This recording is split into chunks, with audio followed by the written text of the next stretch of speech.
Maoist పార్టీకి మరో ఎదురు దెబ్బ తగిలింది. వరుస లొంగుబాటు చర్యల్లో భాగంగా తాజాగా భారీ సంఖ్యలో మావోయిస్టులు బుధవారం లొంగిపోయారు. బీజాపూర్ జిల్లాలో 51 మంది మావోయిస్టులు పోలీసుల ఎదుట లొంగిపోయారు. వీరిలో 9 మంది మహిళలు కూడా ఉన్నారు. గత కొన్ని రోజులుగా మావోయిస్టుల లొంగుబాటు పరంపర కొనసాగుతోంది. మావోయిస్టు కీలక నేతల దగ్గర నుంచి కింది స్థాయిలో పనిచేసే వరకు కూడా అందరూ కూడా ప్రతిరోజు లొంగిపోతూనే ఉన్నారు. నిన్న మంగళవారం పుల్లూరు ప్రసాదరావు అలియాస్ చంద్రన్న, బండి ప్రకాష్లు లొంగిపోయారు. తెలంగాణ ప్రత్యేక ఇంటెలిజెన్స్ బ్యూరో చేపట్టిన కీలక ఆపరేషన్లో ఈ ఇద్దరు మావోయిస్టు కీలక నేతలు లొంగిపోయారు.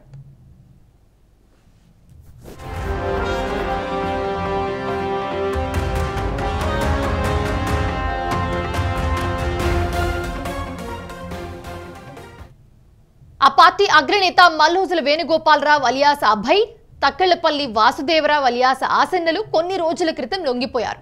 మావోయిస్టు పార్టీలో కీలక నేతలుగా ఉన్న వీరు లొంగిపోయిన తర్వాత వందల సంఖ్యలో మావోయిస్టులు సైతం వారి ప్రాంతాల్లో పోలీసుల ఎదుట లొంగిపోతూ వస్తూ ఉన్నారు.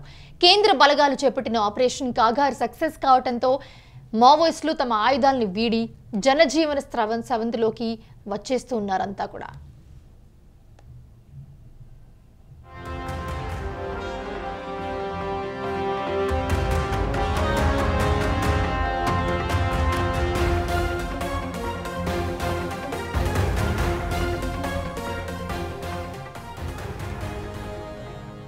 కాగా దండకారణ్యంలో పరిస్థితులు తమకు అనుకూలంగా మారాయనే నమ్మకం రాగానే 2024 జనవరిలో ఆపరేషన్ కగారు మొదలైంది. దళాల కదలికలపై మానవ సాంకేతిక నిఘాతో ఖచ్చితమైన దాడులు చేయడం మొదలైంది.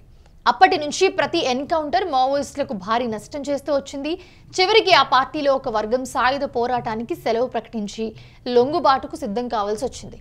ప్రస్తుతం జరుగుతున్న పరిణామాల్ని మావోయిస్టులకు అనుకూలంగా లేకపోవడంతో వారి లొంగిపోక తప్పడం లేదని చెప్పి అలాంటి పరిస్థితి ఏర్పడిందని చెప్పి సమాచారం వినిపిస్తోంది.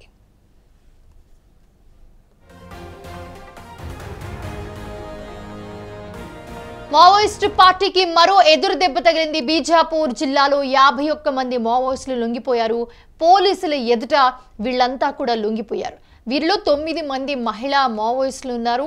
చూస్తున్నాము గత కొద్ది రోజుల నుంచి మావోయిస్టులందరూ కూడా ఒకరి తర్వాత ఒకరు గ్రూపులుగా బ్యాచ్లుగా కలిసి పోలీసుల ఎదుట లొంగిపోతూ ఉన్నారు.